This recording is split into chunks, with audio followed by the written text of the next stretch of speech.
You're really talking about a fight between him and Anthony Joshua? Why not? It is win-win deal.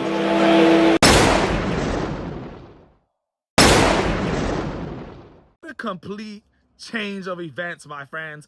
Jake Paul went from fighting 135-pound lightweight world champion of the world, Gervonta Tank Davis, to in 32 days, having finished the negotiations in 2 weeks, is gonna be taking on a 250-pound Olympic gold medalist, 2-time former unified heavyweight champion of the world.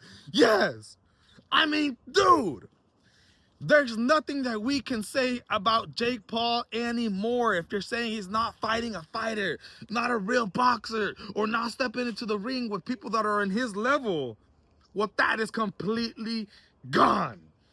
Turki Al-Sheikh, during the Chris Eubanks Jr. versus Conor Benn this weekend, announced that they had a plan for Anthony Joshua.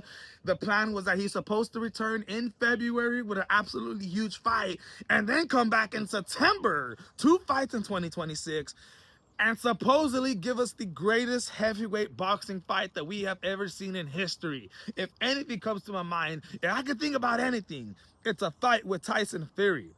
We will have Joshua in our country in February. Then there is the big fight, one of the greatest fights in the history of boxing. It will be in London here, maybe in September.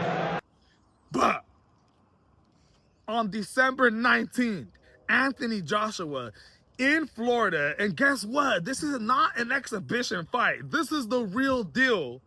An 8-round, 3-minute fight fought with 10-ounce gloves. 32 days from now, all right?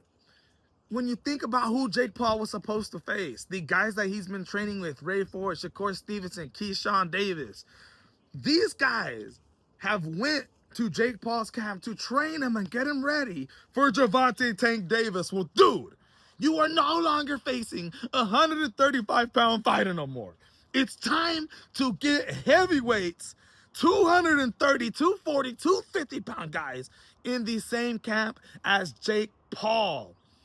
Props to both fighters. Jake Paul, you only got 32 days to prepare. And you're competing against somebody who's already shut the UFC world up. Francis Ngannou, put him to bed. And now, in my opinion, this is the scariest, most dangerous fight of Jake Paul's career. I don't care. You could bring all the other fighters that he's fought. There isn't a single fighter that is as skilled technically, as strong, powerful punching as Anthony Joshua. Now, the heaviest that Jake Paul has ever came into a heavyweight fight was against Mike Tyson, where he weighed 227 pounds. Maybe he came in at 235 after eating a bunch of food, refilling his body. But never has he fought somebody who's 250 pounds, okay? When Jake Paul fought against Julio Cesar Chavez, how much did he weigh? 199.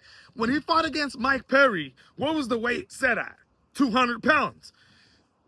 When he was fighting Gervonta Tank Davis, wasn't it at 195 pounds, 190? I mean, bro. Now he's going to be facing somebody who's coming in 250, 260, who just got knocked out by an absolute phenom of a boxer, okay, for the IBF heavyweight title, Daniel Dubois.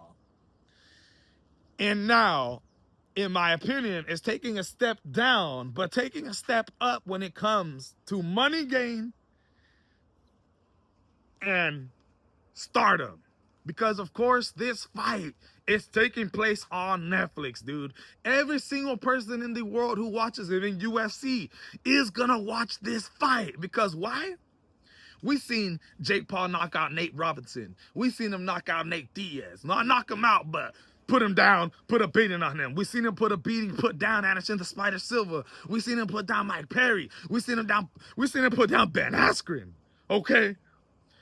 Enough is enough of fighting these boxers that nobody wants to see you fight against. You're in the cruiserweight division, and if you don't want to fight anybody in that division in the top 15 rankings, I respect a fight with Anthony Joshua. In my opinion, Paul will not last over 3 rounds in this fight. We're gonna see if there's any rigging involved, I personally don't think so, but the fight is 32 days away from now. I'm sure Anthony Joshua thinks in his head, man, I'll fight this dude in 32-day notice. I'm going to sleep him. All right?